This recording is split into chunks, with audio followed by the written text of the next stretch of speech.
I consider myself a very talented athlete, but I think my secret weapon is my mindset. It kept me in the game for a long time. It taught me that losses aren't just losses, they're lessons. Now, if you're willing to conquer and learn and teach yourself what that lesson is so you can be better in life, that's what's helped sustain me in my career. It's helped grow me. Usually athletes are very successful early in their career in their 20s, and then they start to fade into the 30s and then 40s. They're pretty much out there, right? But for me, it's kind of worked the opposite. As I've gone through my career, I've gained knowledge on how to become faster, how to take care of my body, how to be able to step up to the plate for competition, and what do I need to do to evolve as an athlete and a human being to go out so I can stay on top. That's what really matters in the game. When you look at all the great athletes, yes, they have great stats, but it's a consistency of doing it over and over again when it counts the most. So I think that's what kept me in the game for a long time. Justin, welcome. It's a pleasure to have you here on our podcast. Justin, who are you, where are you, and what do you do? I'm Justin Gatlin, Olympic Gold Medalist, 2004. I am uh, an athlete who has the most Olympic medals, world championship medals. I'm one of the fastest humans on the planet in the history of mankind. And I am residing in Houston, Texas now. And how many years were you a professional competitor? Man, I was 20 years, man, 20 years in the game, man. Like unheard of, especially as an Olympic athlete. I mean? Usually we say cycles. So usually Olympic athletes are around for maybe one cycle, which is 4 years, or two cycles, which is 8 years. And then usually those athletes kind of cycle out, the next athletes come in.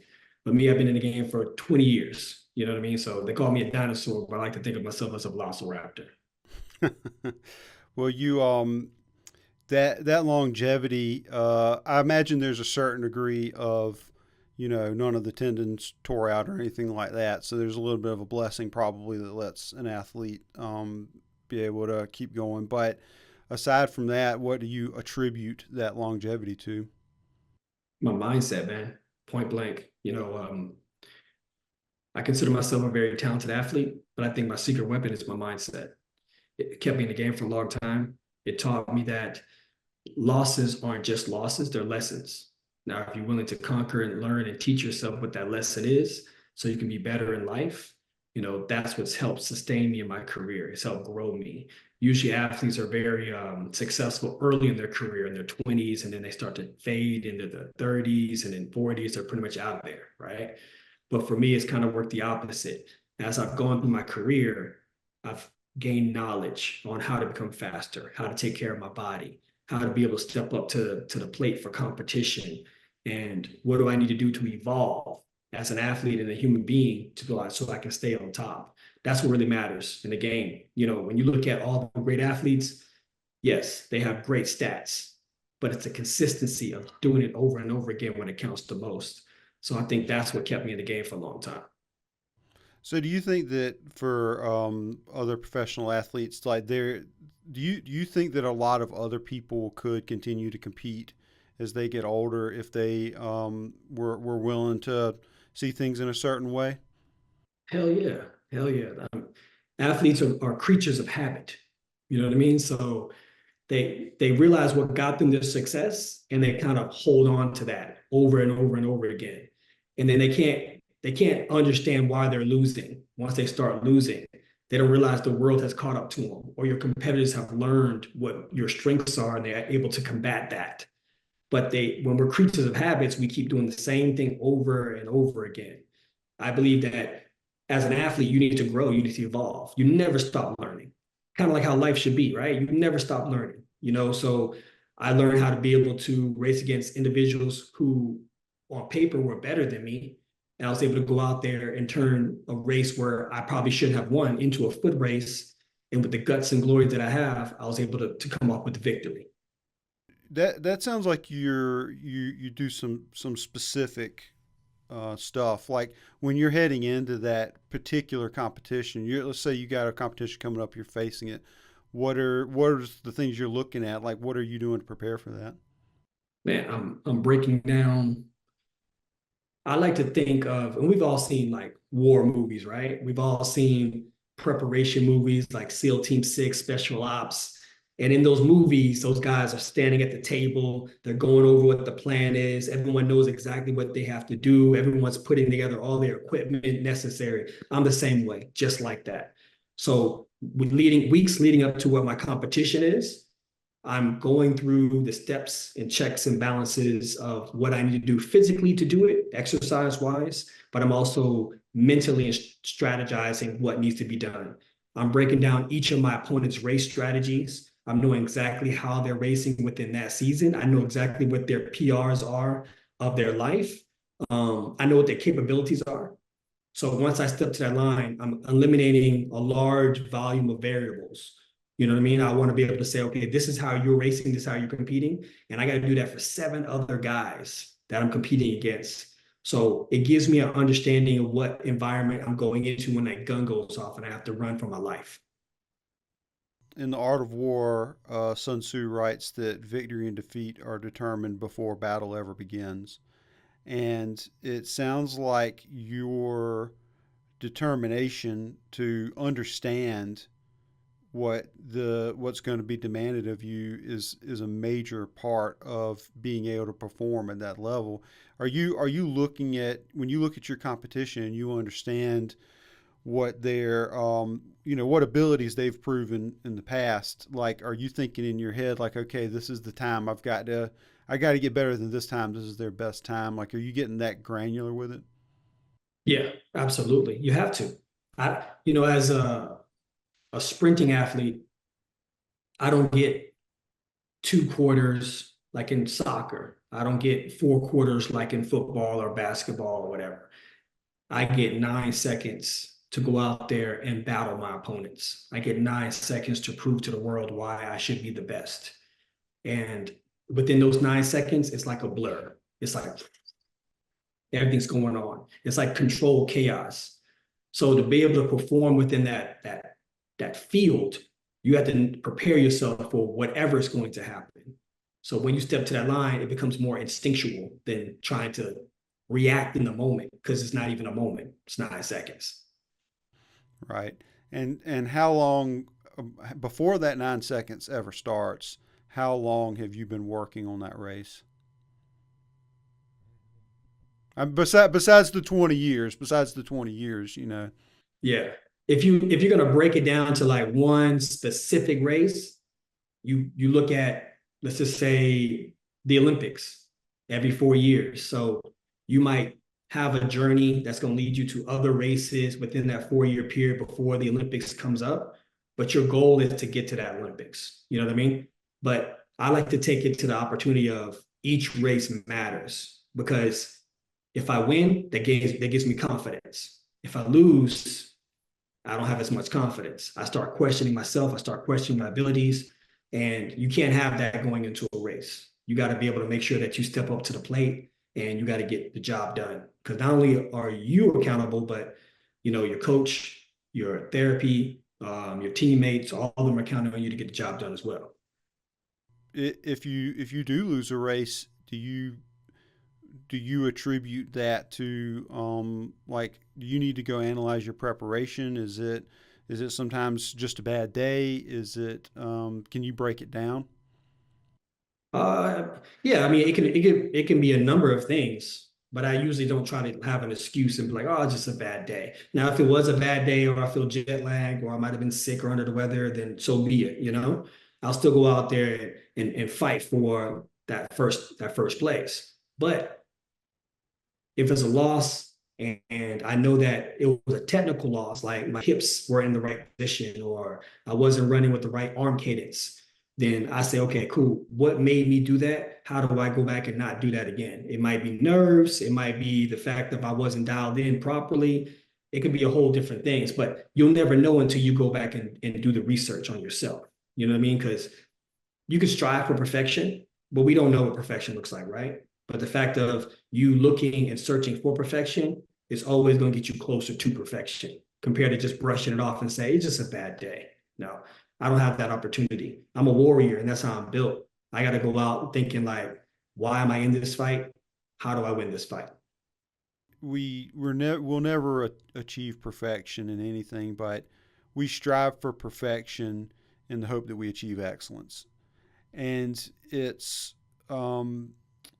you brought up a good point with excuses, because when your success and failure is happening in 9 seconds, there's no gray area in that. It is absolute. Success and failure are absolute. They're totally measured, and you have to call on something that's you have to call on something inside of you immediately and make it happen with no analyzation.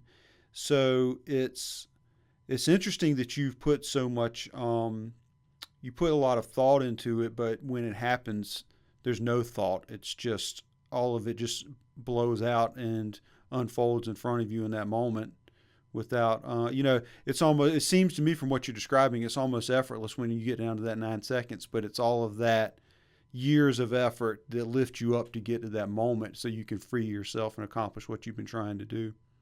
Absolutely, man. I mean, when you're a spectator, you're watching us from television or even in the stands, we make it look effortless because of all the hard work that we put in, But at the end of the day, you're giving all effort when you're out there. You know what I'm saying? When you step to that line, let's say for the Olympic finals that just happened in Paris, um, the individual Noah Lyles who won the 100 meters, he won by 1,000th of a second. And these are 8 to 9 of the fastest human beings on earth. And they're running toe to toe with each other. And it was almost a blanket finish across the finish line. And when you have to break it down to a photo finish, that means that you can arguably say all the preparation for that moment, mentally and physically, was necessary. Because if you have to break it down to 1,000th of a second, that's quicker than a snap of a finger. You know what I mean? And that's how you got to look at it. No, there's no luck in play. It's a fact of you have to go out there and get the damn job done. In some ways, the average person may struggle to relate to that. I mean, surely most of us want to do our best on a day to day basis, but when you're competing to be the best in the world, it's just you. And when most of us fail or succeed in the average day, if we even notice that we've failed or succeeded in the 1,000 things that we're doing to get through the day, we have there are so few consequences to our success and failure on a normal day. Sometimes there are huge consequences, but most of the time, most people, they don't really face immediate consequences. But that's got to be the weight of the world on your shoulders when you're up there, and there's only one best, and you're going to be that one best. That's got to be a lot of psychological pressure on you to keep that out of your head so you can let go and perform. Oh, absolutely. You have to put on mental blinders. You know, a training session, an average training session for an elite athlete like myself at that point in time was like a 9 to 5, right? So a lot of people think, oh, you just go out and you just train for a little bit for like an hour or two, and then you go to the gym, you do a little workout, and then you're done. Because that's what the average person sees when they go to the gym or when they go out to a track or something like that. They see average people going out there and working out. But for an athlete like myself, you train at such a high level. You train to go out there and compete at a high level. Um, so with that, it's like 9 to 5. You're working at, you get up, going to practice, 9 a.m. is when it starts, 5 a.m. is when it's done. You're on the track for about 2.5 to 3 hours. Then you go to the first gym, which is going to keep you there for like another hour and a half. Then you go to the second gym, you're there for another hour doing specialty lifts and things like that. And then any time that's left over, it goes straight to recovery. That's what it's there for. So it's a lot that goes into the process, and it's a day in, day out kind of thing. You're doing that from Monday to Friday, and sometimes on Saturday, depending on what your preparation is for. So it's not like a hobby. It's not like it's something that you just do and you're kind of like, I'm a gifted athlete, so I can just do it kind of like a little easier than the average person. It's a fact of you're constantly pounding your body into submission and forging it into a weapon. I personally have been incredibly fortunate to have conversations here with several people at this point that can honestly look you in the eye and say, I'm the best in the world at what I do. And there's a recurring theme in that is the yeah, you were born in an athlete's body. That nobody can question that. But at the same time, that kind of only gave you the opportunity to achieve greatness. That only set the stage where you maybe could become the best in the world. The rest of it is obviously decades of hard work and very, very serious determination and setting your life on that course and keeping it on that course. Yeah. Yeah. It's a big step, and you got to really kind of like dial in and focus. You realize that it's a lot of opportunities, a lot of situations. Like there's not a second chance. It's now or never, And I realized through like my wins and my losses, sometimes you get lost in the path of what you're trying to achieve, and you realize that you got to revert your mind and your heart back to the fact of why you even started this, you know? And you go back to that point of when you was a young kid or young athlete, and you say, I wanted to be an Olympian. I wanted to be an Olympic gold medalist. And now you wake up and that's where you are. You're right here at that starting line with 100,000 people watching you, millions of people watching you from home. And the dream that you always wanted, it's 9 seconds in front of you. Like now it's time to get the job done. So, did you ever have moments of doubt in that? Did those millions of eyeballs on you? Did they ever like spark those dark little questions deep down inside? Nah, not for me. I was built for it, man. I love it. I love the fact when you're in that like in the warm up area, like outside of the stadium, and you can hear like the roar of the crowd because somebody else is competing. It's almost like it feels like a gladiator event, you know? When you watch the movies like Gladiator, you hear the crowd. It just brings like chills to your body, like electricity. So you start warming up even harder and like, all right, I'm up next. And then you go into that call room. And in that call room, you're sitting amongst those 8 other guys, you know what I mean, who are warmed up and ready and they're breaking a sweat. But it's the craziest thing in the world because everyone's quiet. It's like eerie because everyone knows that the atmosphere is so heavy, because a lot of people are in fear, a lot of people are in focus, and you don't know who is who and what is what. Sometimes as you become an older athlete and a more veteran athlete, you can spot out the people who have fear and who have focus. But as you leave that call room, you walk single file line into that stadium, and then the stadium opens up and you see 100,000 people and all eyes are on you, and everybody gets quiet in the stadium because they see like these gladiators walking in. You just feel the electricity. You know what I mean? And then you look around and you see that one American flag, that one fan that's like waving it frantically, like you feel connected to them. So like for me, I never had the opportunity of like stage fright. It always kind of like gave me like extra energy because I wanted to show up and I wanted to show out. Yeah, I think that the call to greatness is something that in a certain way everybody's got a call to do something with their lives, to stand up, to face the thing they're afraid of, to apply the talent that they have. And even if that's little things in life, that's part of the human experience is that we're called to face those things in our life. But some people are some people feel that they've got something inside of them that can take them way farther in life than that. Then they look at other people and they see something different in others that's not in them, that's in you, and um, that that call is there's something sacred about that. I mean, that's something that you mentioned, warriorship and gladiators. You mentioned that a couple of times, but I think in a lot of ways that call connects someone like you to people throughout history, throughout all of human civilization. You're part of a group of people who stood up and said, I'm going to step on that stage. I dare to test myself and go to my absolute limit for this tiny sliver of a chance at glory.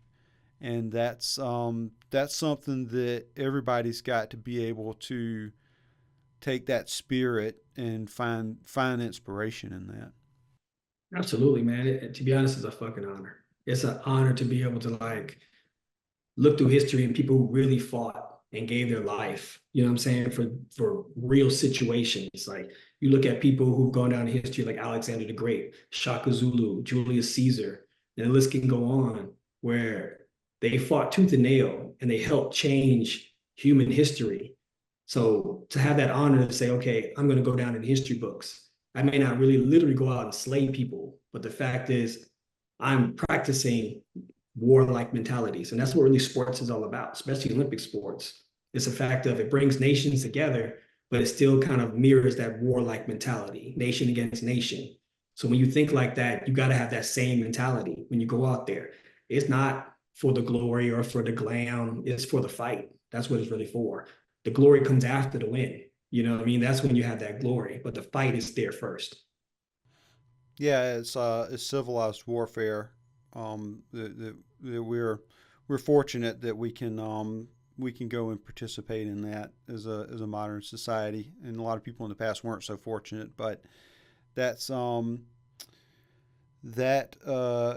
it's it's interesting you mentioned those historical figures. I saw the story one time about Alexander the Great that he was out on some campaign somewhere in a very remote area, like on the outside fringes of his empire, and there was some rogue army, not like a threat necessarily, not like full warfare, but there was a rogue group of individuals, and he takes off with a certain size of his own force, but a relatively small group of people. He jumps on a horse, takes off after him. This is the most powerful human being that's ever existed on Earth, and he's jumping on a horse and going after him. And they chase them into the wilderness, and they get so far away from the rest of their army, they get lost, and he ends up having to drink like stagnant water to survive, and gets really sick. Like he's near death as a result of that. And there are other stories too. He had all kinds of like mortal injuries and things like that from battle. But what's significant about that story is he's the guy. He's the one driving this phenomenon in history. But the purpose of his life is that conquest. He has that ability in him to be the conqueror of the world, and he can't sleep on it ever. It consumes him. It consumes him so much that he's not going to be like, no, you guys, you go chase those guys. I'm gonna hang out here and be emperor. No, he's got to do it, and he's got to be in the battles, and that's again, it's a spirit of the individual getting to that, stoking that fire inside of them and seeing how big it can get, and everything else is insignificant. You got to see what you can do. You've got to do it for yourself, and it's amazing. It's amazing to watch. It's amazing to hear you talk about it. Do you feel like you've made a lot of sacrifices to do this? Oh, absolutely, man. Even through my childhood, like I never had a spring break. You know what I mean? I think a lot of college kids live for that, for those summers to have a spring break. I still was training. I still was going out there and competing, for the college. Uh, you can't get a chance to go out and celebrate life like a normal individual and just let's go have a drink, let's go have fun. You have to, your body is your temple. It also is your weapon. So you have to be able to take care of it and have respect for it. So, and you get to a point kind of like how you were saying with Alexander the Great is like some type of obsession comes in there. You become obsessed with the fight, and in the moment when you have it, where it's like an army, like you said, that doesn't even matter because your army is so incredibly big. You still want to go out there and battle and fight, because you're obsessed with the process that leads you to victory. So that's what really matters, I think, to a lot of people. When you look at athletes like a Michael Jordan or a Tom Brady, like, yeah, they could have stopped that. Michael Jordan could have stopped at three rings and been like, here I am, Same thing with Tom Brady. He could have stopped after he won with the Buccaneers, but he's like, here I am. So with those situations, like those individuals obsessed with the process and they love the process more than they love the championship rings, more than they love the gold medals that go around their neck. They just want to go out there and try to elevate themselves as much as possible. And they want to beat everybody around them. So that really matters a lot. Yeah, and that's that idea of almost like an addiction. Like that's I think that was what struck me about the story of Alexander the Great is that he was willing to throw everything away to make that accomplishment. And that's that idea of sacrifice is that what the only thing that matters is that feeling and driving it and stoking it. And to the extent that even life itself, it's secondary almost to getting that getting that experience that you're chasing for all of these years. Do you, in your experience,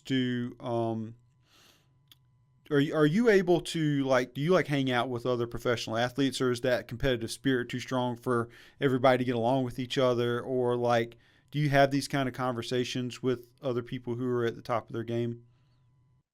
No, man. I mean, it makes a lot of sense. I mean, you want to hang out with other, athletes. You want to be able to use them as a lightning rod in a way or inspiration. You know what I mean? To be able to kind of take you to that next level. Sitting down listening to how people are hungry for that next level. It means a lot. It means a lot because you don't get that same camaraderie as you do with normal individuals. You have to get that understanding of greatness through unique individuals that you can be able to align yourself with. You spend time around those people, and they drive you drive each other. You look up and you see that they're not making excuses. They're analyzing things on this high level, and that pushes you to go back out and go back to what you were doing and try even harder. Yeah, exactly. You get the inspiration, man.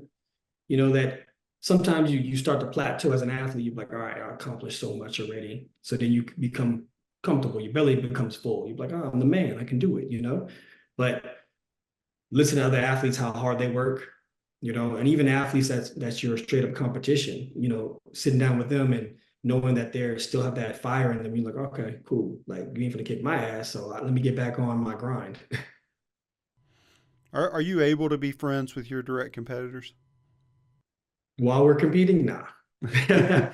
We are now, since a lot of us have retired. We're going into fatherhood now. We're looking at life totally different. Like we're able to go back and share those stories because it's a unique situation together. Like no one can understand what we've been through, win or lose.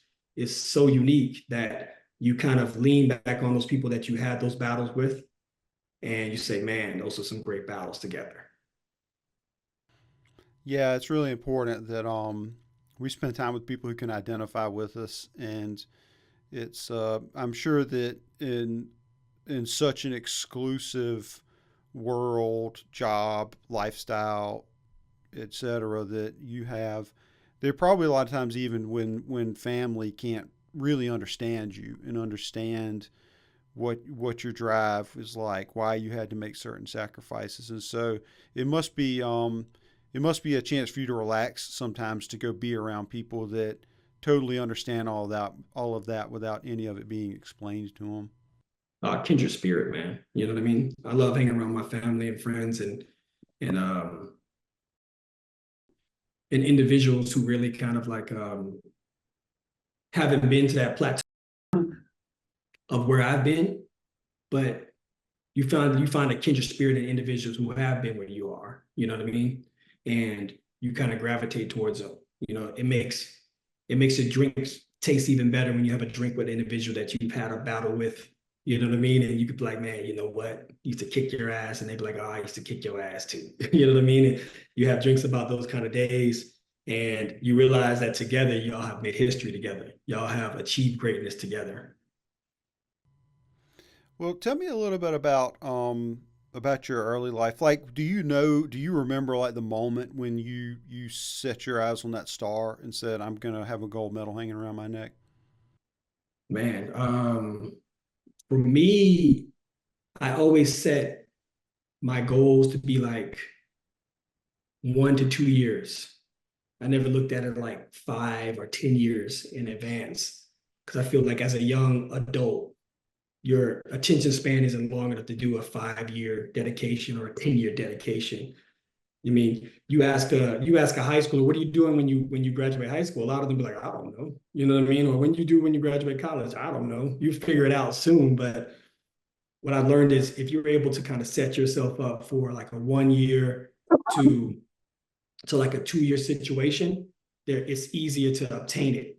It's easier to like reach for it and say, okay, I got a year to accomplish this. So let me get on my grind now. Or I got 2 years ahead of me. So let me set it up properly so then I can start slowly grinding for it and then I can start to achieve my goal. So that's how I kind of had that mindset. It's just a natural thing for me. Like I never saw like 5 years as in something that was going to help me achieve my goal the right way. Were you even like I assume you were a successful high school athlete and athletic your whole life. Like were you when you were a teenager, did you have these kind of aspirations? Yeah, yeah, for sure, man. I always looked at when I was in high school. I never said I want to be an Olympic gold medalist. I always wanted to be a the best in high school. So it always started with kind of like climbing that mountain. I want to be the best on my team. Then I want to be the best in the state. Then I want to be the best nationally, And then same thing, I'll go to college. I'll follow that same process. I understood that being a freshman in high school is very similar to being a freshman in college, especially when you're competing. You kind of start from the bottom again and you got to work your way up. So you got to have a sense of humbleness, but you just have the sense of hunger as well that I got, all right, I reset, I'm at a new level and I got to work my way back up to the top. Were you like a were you like a good kid, or were you did you ever get in trouble and stuff like that? Like, did you have a struggle with the discipline it takes to be the best, or were you focused even at a very young age? My parents wouldn't let me happen. My dad was a sergeant first class in the Army. So you already know he was strict, served in Vietnam. Mom was a tough New York Bronx woman. So she wasn't giving me no slack either. So I never had the opportunity to be like a disruptive kid. Um, I always stayed on my P's and Q's, man. I had to because I had a lot of consequences. Once I got home, I'd get my ass kicked. So it was all about being disciplined, have some kind of sense of loyalty to your elders. And, when it's time to fight, turn that dog on. Do you have a sense of gratitude for your parents for instilling that in you? Absolutely, man. As kids, we really don't realize at first, like you feel like, oh, my mom and dad are so strict. You know what I mean? But then you realize as you become older, it's helped you become such a disciplined individual and it just naturally instilled in you. So I take my hat off to my parents, man. They have helped me conquer life, even through adversity, helped me conquer life. And do you feel like the do you can you still hear your parents' voice in your head sometimes even now, like when you're buckling yourself down to accomplish your goals as an athlete? Do you think those lessons are still like within reach? 100%. I mean, my parents have, since I've been an adult, my parents have gone to uh, more nagging than punishing me, but it's a fact of They're they're still still on your there. case. They're still on my case, man. They still treat me like the kid, and they're still on my case. But at the end of the day, I love it, because sometimes you hear stories about people where their parents are not even involved in their life at all, and they're trying to like find their way through life. So having my parents around have been such a big influence on me. Um, it's taught me to be relentless. I remember my mom was like, first time I ever got in a fight, my mom was like, listen, you go out there and kick ass, or you gonna come home and get that ass kicked. So you pick. So I had to go out and kick ass. So I had to make sure that I came home with a victory. And I think that's where it kind of started at. It was like that tough love. It was like that, look, the world is cold, the world is harsh, and the world is going to test you at some points in time. It's just all about how are you going to be able to pass that test. That's I don't have kids, but I'm assuming that's a big burden of being a parent is that you've gone through life a little ways and you know exactly how harsh it is, and you got this little human being that you love dearly and you're totally responsible for them, and you're never going to be able to fight a battle for them. You're never going to be able to make life one bit easier for them. And if you try to, you're going to actually make it harder for them because they're not going to be prepared. And so what do? You know, you gotta you it's I'm sure it's not easy, but you've got to make that decision to make them tough. And so clearly your parents succeeded in that, but it reminds me a little bit of the Spartans. You know, whenever young Spartan man would go off to battle, his mom would say, "Come back carrying your shield or being carried on it." And the same spirit. So your mom definitely turned you into a little warrior. Well, absolutely. I don't even think that she even knew she turned me into a warrior, but it was a fact of I kind of like always connected to that warrior like mentality. You know, I wasn't a big trash talker, but I was a doer. You know what I mean? So when it was time to get the job done, like my whole persona, my whole like face and demeanor would change. I would turn into a whole different person. Like that Jay Gat, that's what they call him. Jay Gat is that warrior that you see out there on the track or on the field of play. Um, so I was able to utilize that, and that's where it grew from. It grew from being reared to go out there and fight for what you want.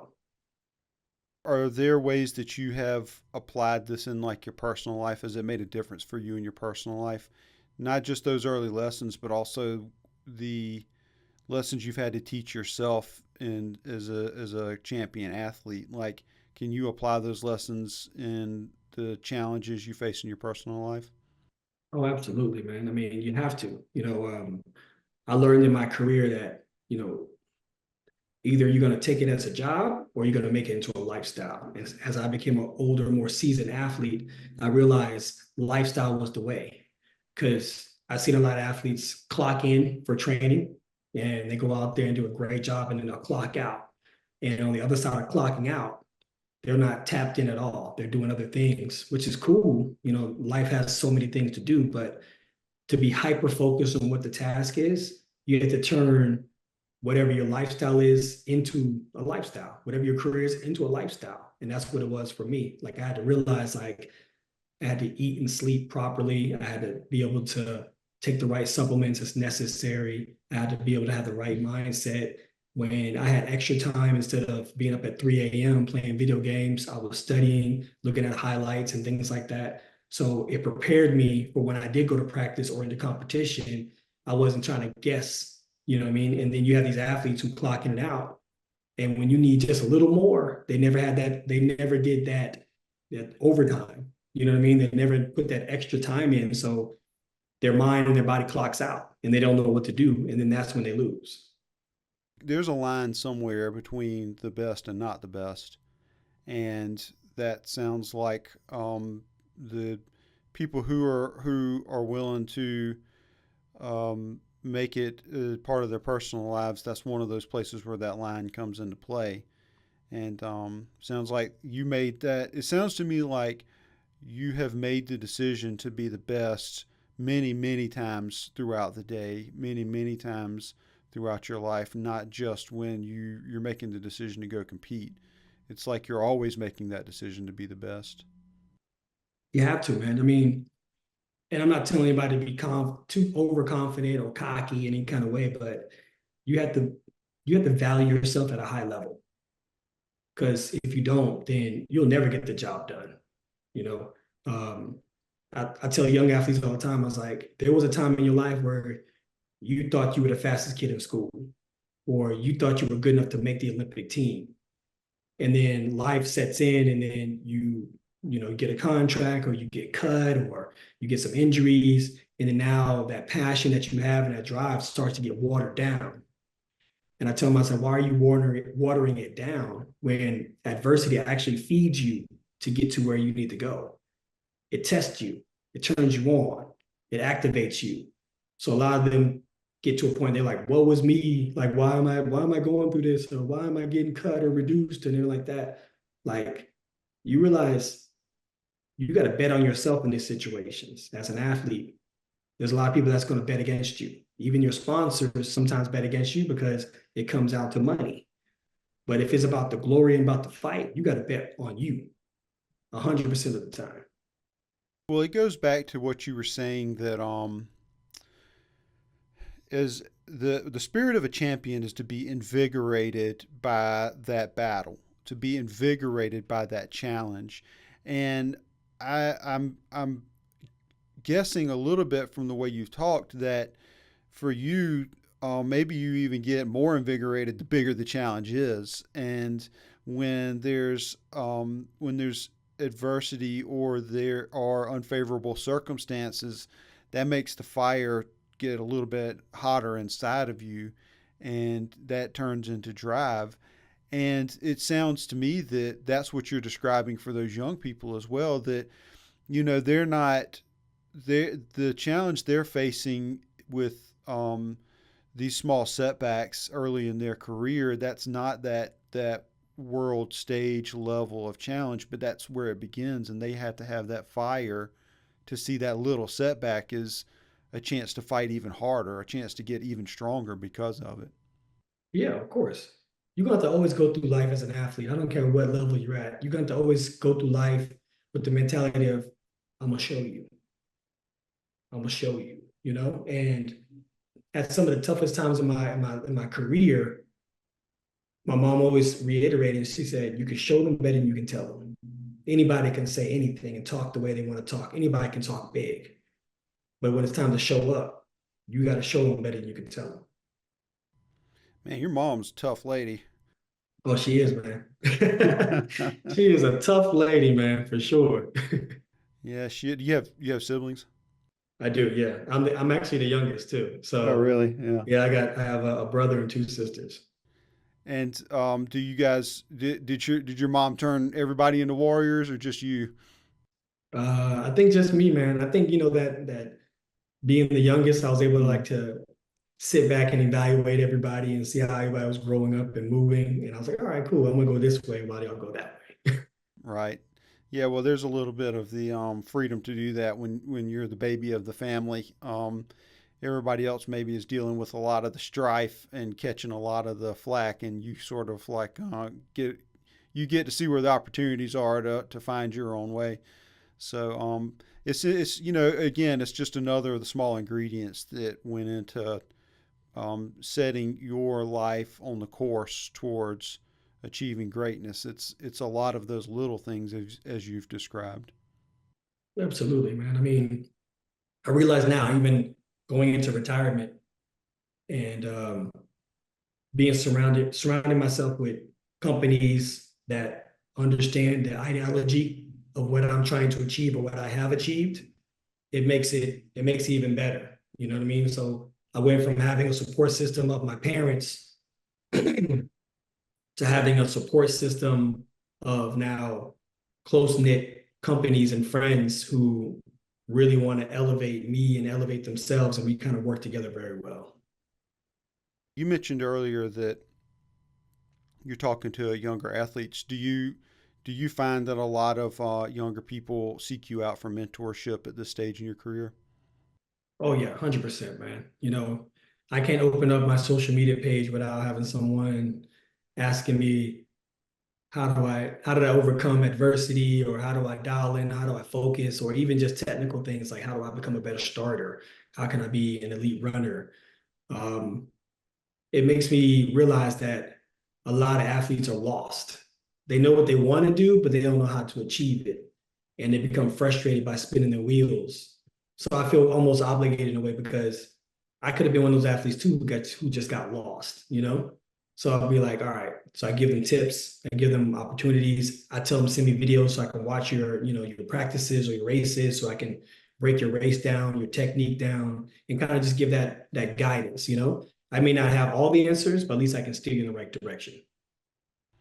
What motivates you to take your personal time to do that for somebody else? I mean, you don't have to. It's just a humanitarian side of me, man. I think as an athlete, you have to be selfish to a certain extent. So I never had that opportunity to really showcase my humanitarian side when I was competing. Not saying I was like selfish or anything, but you're so consumed with your own process and how to build your process that you don't get a chance to really like explore other things that you have passion for. So now when I see myself, and I'm so grateful for the journey that I've had, good or bad, um, I see it in other people. Stories that I hear, or I see it in their eyes when at the starting line. And when I see individuals win, I'm so happy for them. When I see them lose, I feel bad for them. So when individuals ask me questions like, how can I get better? Or how can I get myself out of this funk? I'm obliging, because sometimes you feel alone, man. As an athlete, people don't understand what you go through. And it's a tough way to get out of it. Even your parents, when you're an athlete, they can't pull you out of something because they're so invested in you. Just as that little boy growing up, they don't know how to be able to give you that real strong, tough love that you need, or that smack across the face and say, hey, wake the hell up, bro. Like, man up now. Let's get this shit done. That's why we're here. Let's do it. So a lot of athletes kind of shy away from that, and they shy away and they fear failure. But when you fear failure, the first thing you're going to do is fail. It's simple as that. When you are nervous at the starting line and you let the nerves overcome, you're going to fail. But the only thing you're nervous about is failing. Everyone's excited about winning. You know what I mean? So you want to go out there and you want to succeed and you want to win. So you got to switch that failure mentality into, even if you may think you could win, but you also think you can lose, you always have to lean towards that brave aspect in you that says, I want to win. I want to get this job done. And I'm going to go above and beyond the call of duty to get this job done, no matter what. I'm putting everything on the line, and then see where it takes you. I watched this athlete win the 400 at this Paris Games, and at 100, he ran the 400 and 170 meters to go. He was like in fifth place, and he had bad form. He just running just like this. But he just kept running, and he just kept running, and he just kept running. He just kept pushing himself. And he went from fifth all the way to first to win the Olympic gold medal in the 400. That's that dog-like mentality. That's that mentality that you never give up. No matter how bad my form is, no matter how the muscles and the lactic acid is burning and I'm running out of breath and I just want to stop, is the fact that you keep willing your body to take it to another level, and you're crossing those thresholds. And the next thing you know, now you're leaning for the line and you're winning. A lot of people don't realize that that's the level of braveness that you have to get to. You have to get to that level of braveness that says, I'm willing to run out of my damn skin to get to that finish line. That's the sacrifices that you have to make. So you do believe that the human will can overcome all the technicalities? Absolutely. I think it's the last frontier of sports, to be honest, bro. I mean, that's actually the cheat code for a lot of these great athletes that we praise. Like the Serenas, the LeBrons, the Stephs, all these athletes right now, their mentality is at a high level. There's athletes who are scoring the same amount of points they are. They're doing amazing feats on the court, just like they are. But the fact is, those athletes do it when it counts. They dial in and get the job done. So I think mentality is the last frontier for great athletes. Once, because there's really no mental training in sports, it's all physical training. And you hope that someone's born with that mental capacity to say, I'm a dog, I want to get it done. And that's what we always lean on. But the fact is, you can train yourself to be that way. You can train yourself mentally to say, all right, I'm going to get that job done. It always starts with small things, like when I'm tired. What's the first thing we do when we're tired? We lean over and we put our hands on our knees. That almost looks like failure, like you lost. That's the same position you do when you lost. So when you're at practice, just say to myself, I'm not a loser. I'm not gonna put my hands on my knees. No matter how tired I am, I'm gonna stand like this. I'm gonna walk like this. But the fact is, you don't bring yourself down to a level where you think that that is losing. You always constantly work within a frame of what winning it looks like. No matter how tired you are, you got to stay within that frame of, I'm here. I'm here. You got to do those kind of things. And that's how you start building and practicing the obedience and the discipline of being a winner. Can you see it in other people when they've finally believed that they're a winner? Oh yeah, 100%. That light goes on in their head. You can see it in their eyes. You're like, okay, they got it now. They know what it takes to be a winner. And that you can see the hunger also. They're like, I like the taste. I want it again. I want more of it. And then when you start doing that, you realize like it's not as hard as you thought it was going to be. You just have to be brave. At this stage in your career, whenever you can see that happen with a younger athlete, does it sort of get the spark in your heart lit up again? Oh yeah, 100%, 100%. Because when you go out there and you put mind over matter, and you see an individual like, and everyone's rooting against them, and then they overcome all that negativity and adversity, you're like, okay, cool. They know what it takes, and they know who they are, and that's important. You got to know who you are too when you step to that line. When did you first begin training for world competition? Um,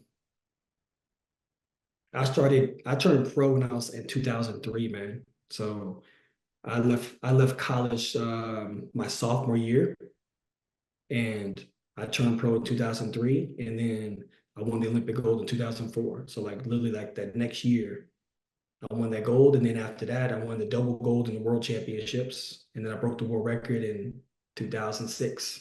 So four, five, and six were very pivotal years for me, you know, of how my career was going to go. So that was that. I mean, you almost immediately stepped into the professional realm and took your success. Like you grabbed that brass ring as soon as you stepped up to the arena. And would you say that your mentality is so well defined, and it's obvious that you have a real clarity of mind about what your success is now. And so I was going to ask if you had to develop that over time, but it sounds like you had that mindset as soon as you started competing because you achieved the success. I did. I was lucky to have that. Obviously, I've tweaked it along the way throughout my career, but I started off thinking that same way. Like we start from the same starting line. We go off the same gun. We're equals right now. So why I think that you're better than me? You had a couple of years under your belt before me. That doesn't mean that you're faster than me. That means you may know a little bit more than me, but that doesn't mean I can't catch up to you when it comes to knowledge. That's all I see. That's it. Physically, I'm going up, stepping out there, and if you have a better PR than me, I'm going to run you to that line because I feel like foot racing is always the equalizer.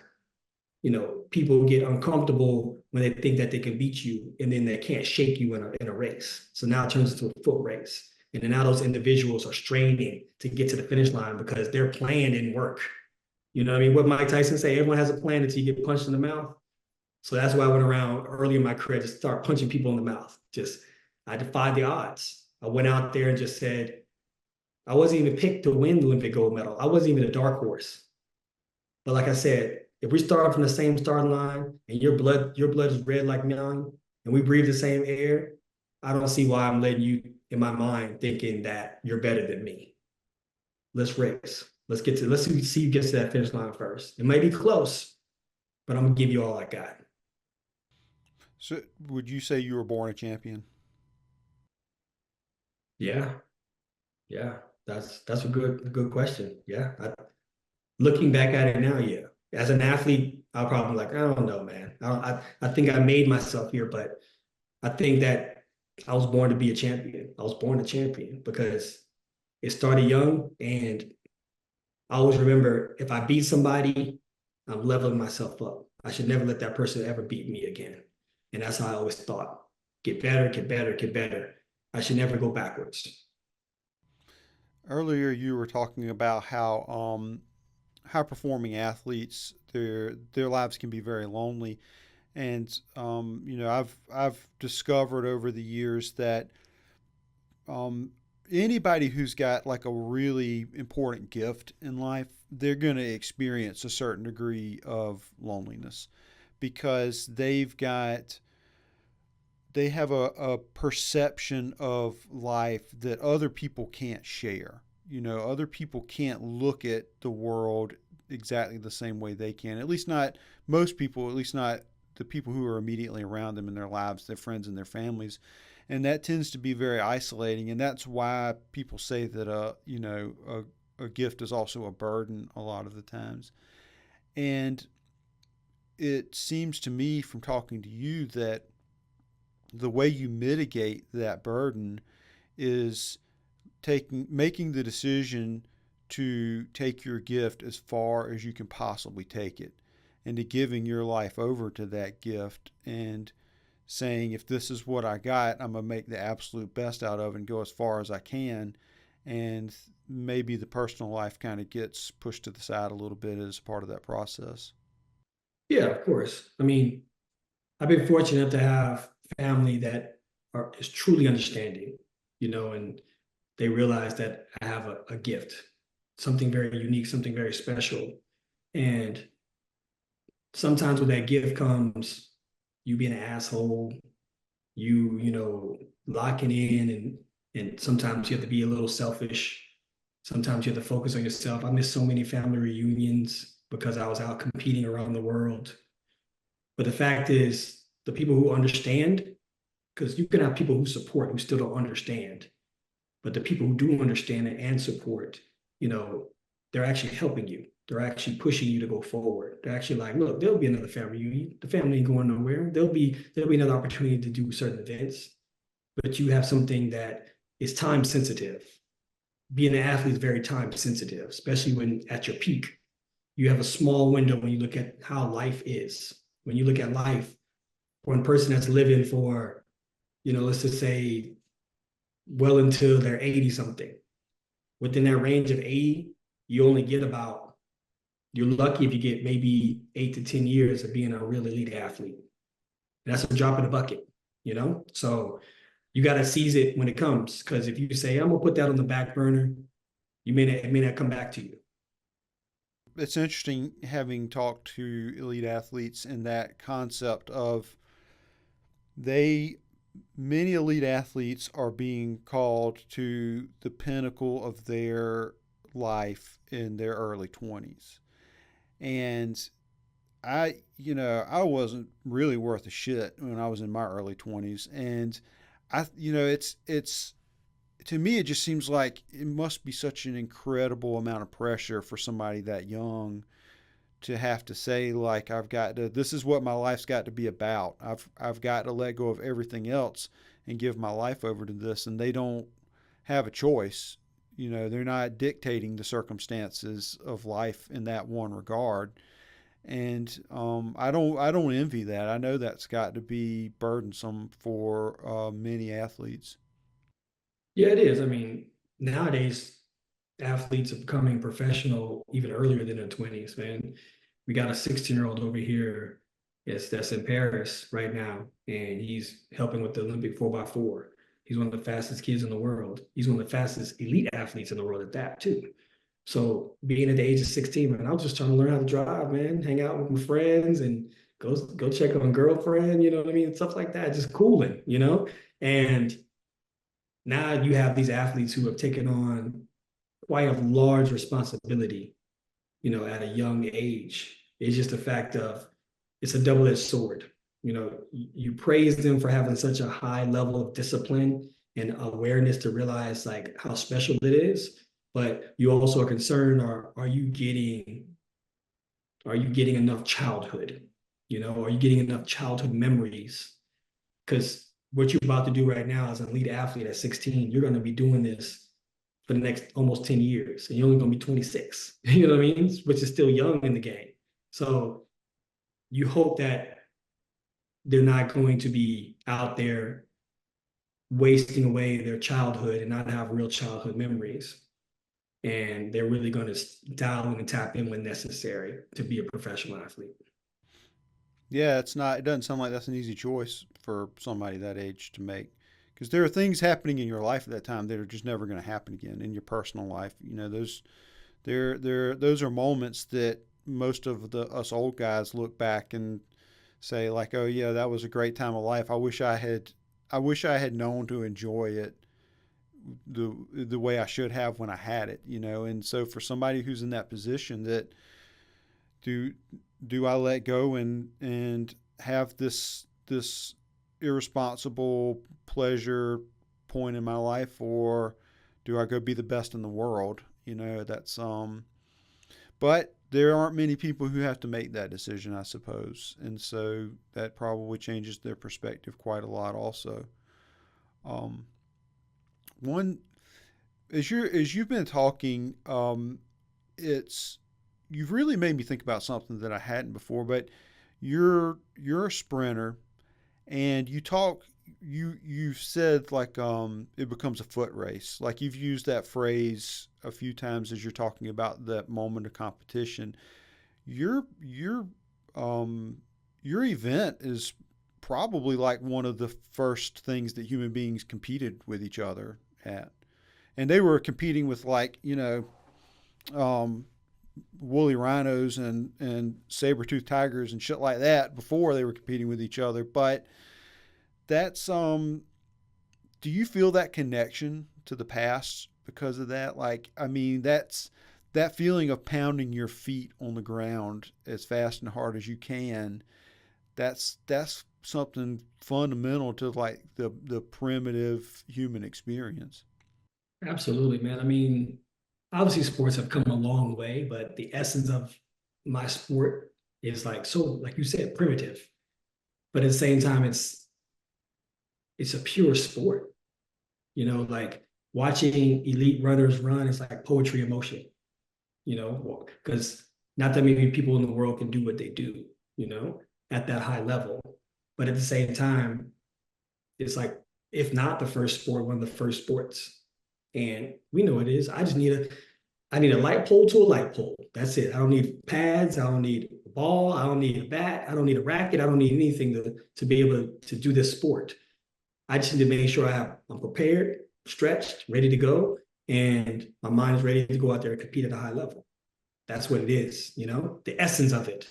But obviously science has taken it to a level where you have rubberized tracks now and, these specialized, spikes that help you become, faster and be able to grip into the ground. And then you have outfits that's like more wind resistant, get you through the finish line quicker. But at the end of the day, I look at how the essence of the sport is. I look at when I won the Olympics in 2004, it was in Athens, Greece. And I took so much pride in it because that's where the Olympics started.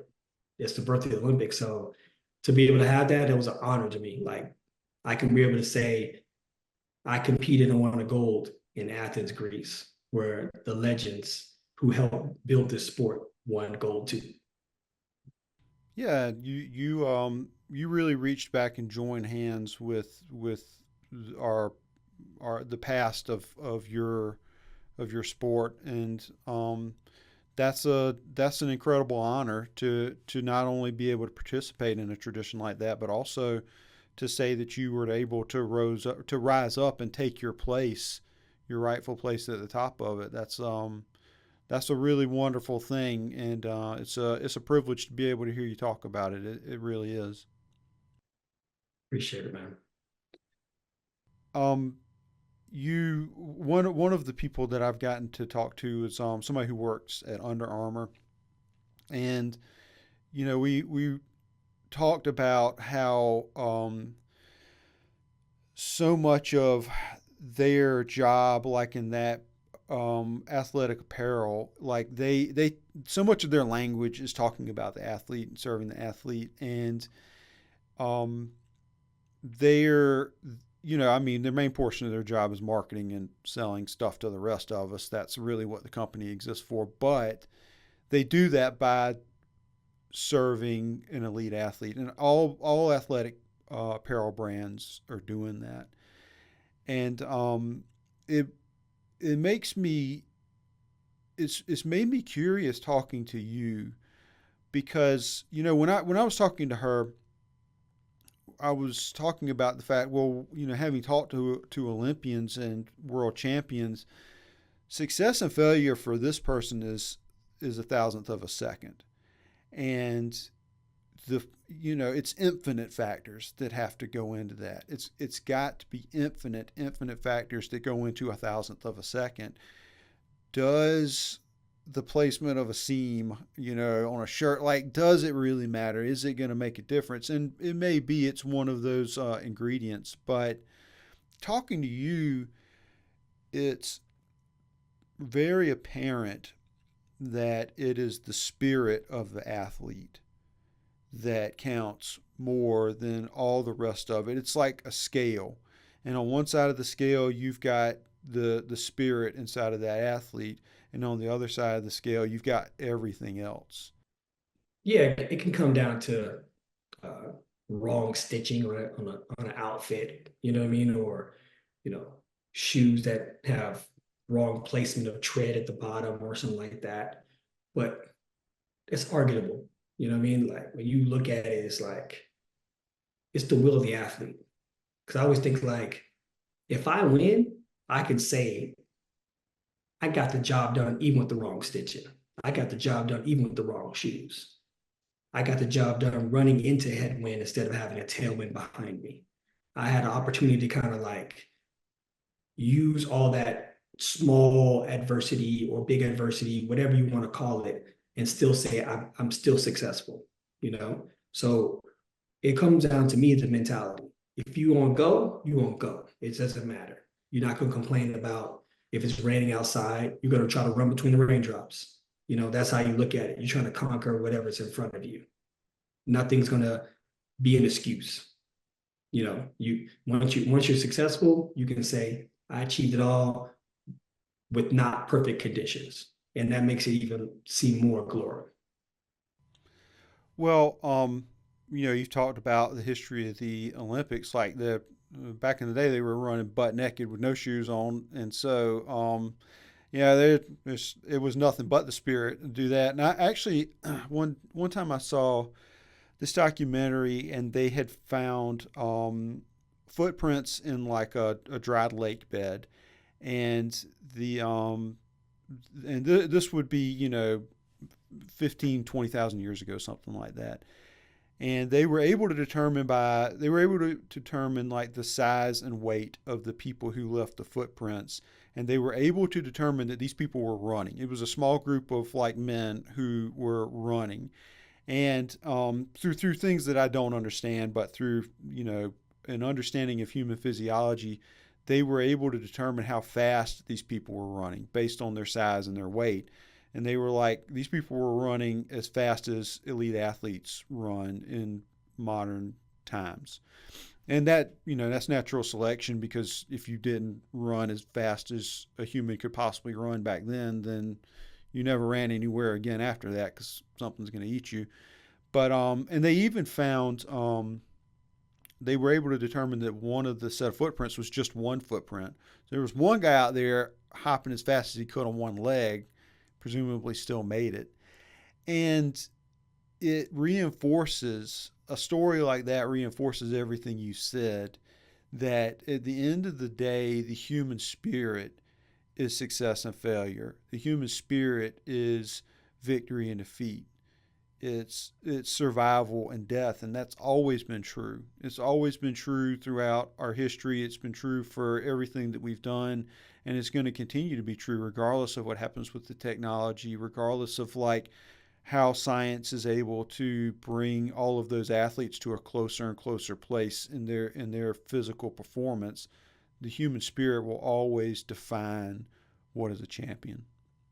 Absolutely. I agree. I agree.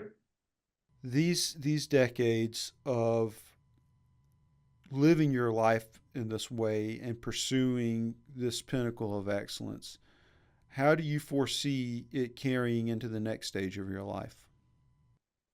I'm just aligning myself with that same ideology, and um and I'm just aligning myself with companies that believe in that too. You know, like right now I do speaking engagements to be able to spread that word kind of in a passionate way that we're talking now. You know what I mean? I'll pinpoint certain stories in my career, and I'll be able to attach different lessons for the audience that I'm talking to. Um, I've also written a book, which is Ready, Set, Go. It's on Amazon right now, so you can check it out. It's Amazon bestseller. It's also on Barnes and Nobles online as well. You can check it out. And have a podcast. Podcast is also called Ready, Set, Go, and we kind of talk about the mental, the mindset of athletes and how they get the job done. And we also do interviews with certain athletes. We had one guy come on who was in the military and he got his legs blown off. And instead of just stopping and be like, man, my life is over, I'm worth nothing, he turned into one of the best Paralympians that the world's ever seen, you know? So he still fought for what he believed in, even if he had to change a lot of his life.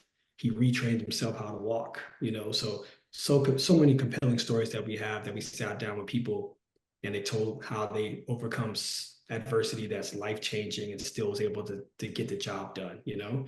And one of my good dear friends helped them with their company as well with Workhorse. You know, that's the shirt I have on right now. And with Workhorse, we kind of break it down to like the basically the supplemental part of what it means to be a champion, which is we have our cellular repair, you know what I mean, for your body to keep your body in check. And we have the cognitive supplements as well for your mind, to have your mind sharp.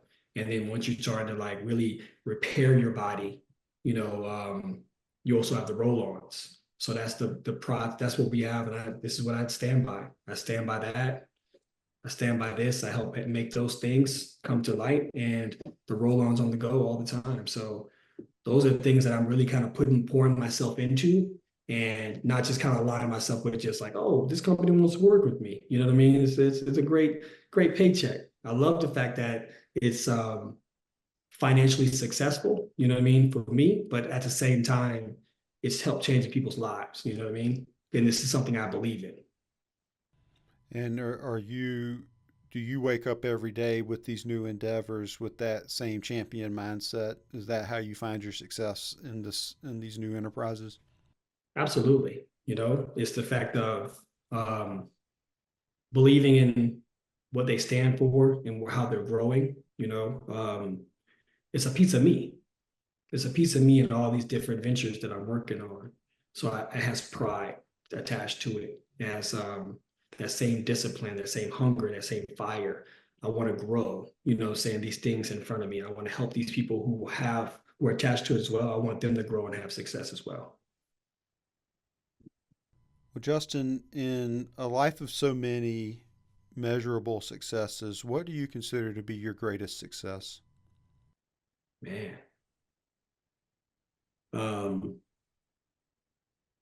Other than the fact that I have two healthy boys, 14 and 3 year old, I would say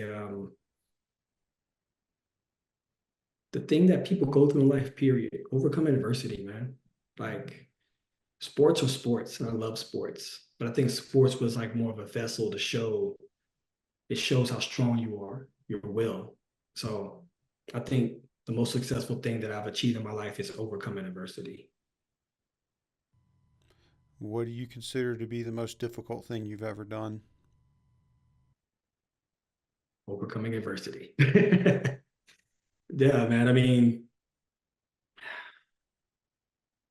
it can change your life. It can put your life in a tailspin. You know, we all have those dark moments in our life and our careers that, you know, we start second guessing if we're built for it or if we can come out on the other side.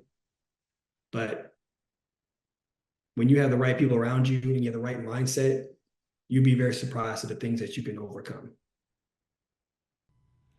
So I have one more question for you that I got to ask. Does your mom spoil your sons, or is she a hard ass with them too? Well, she a grandmother. She's a spoiler. She's a spoiler, and I look at her like, "What's going on? Why are you not giving, instilling in them what you instilled in me?" So I guess now she's like, "No, that's your turn now." So Right. now I gotta be the tough ass on them. I gotta show them discipline. I gotta show them that life isn't gonna be soft on you, you know. So and they're receiving it well. I mean, my little one, he's 3, he's the fire. My big one, my 14-year-old, he's the ice. You know, he's very methodical. He thinks things through. You know, he's the one that says he'll say it to his coach, and because he said it yesterday, his coach said, "You'll get it, man." You know, like because he plays football, he said, "You'll get it. Don't worry about it." He says, "I'll get it, but I need to get it now." That's what his answer was. I was like, "Oh, okay, like a sense of urgency to be great. Okay, I understand. And my little one is just brave. You know what I mean? Like he just wants to get it done. He understands that what he wants to do, and he wants to do it when he wants to do it. So got to kind of dial him down so he can be able to be focused. Yeah, well, I'm sure as a dad, having a brave 3 year old is a little unsettling. You probably want to keep a close eye on him, but you're well. I know that I can tell just from how you've described your parents, and your parents probably made a ton of sacrifices for the success you've gotten to enjoy in your life, and clearly they were heavily invested in shaping you into a man and shaping you into somebody who takes responsibility for himself. No doubt you're a great dad too, and that has carried down into the way you see parenthood. So I'm sure that I'm sure your kids are destined for greatness as well, as long as they've got you to guide them and probably kick a little ass here and there. Um, Justin, I'll provide links below for all the things that you've mentioned just a little while ago, your book and your companies and stuff like that. But where would you like people to connect with you on social media? You can check me out on Instagram or Twitter or Facebook. It's at Justin Gatlin all together. Each of them I have that same handle. So hit me up, check me out. If you got any questions or you just want to kind of talk to me a little bit, I'm always kind of be available. So hit me up at Justin Gatlin. Excellent.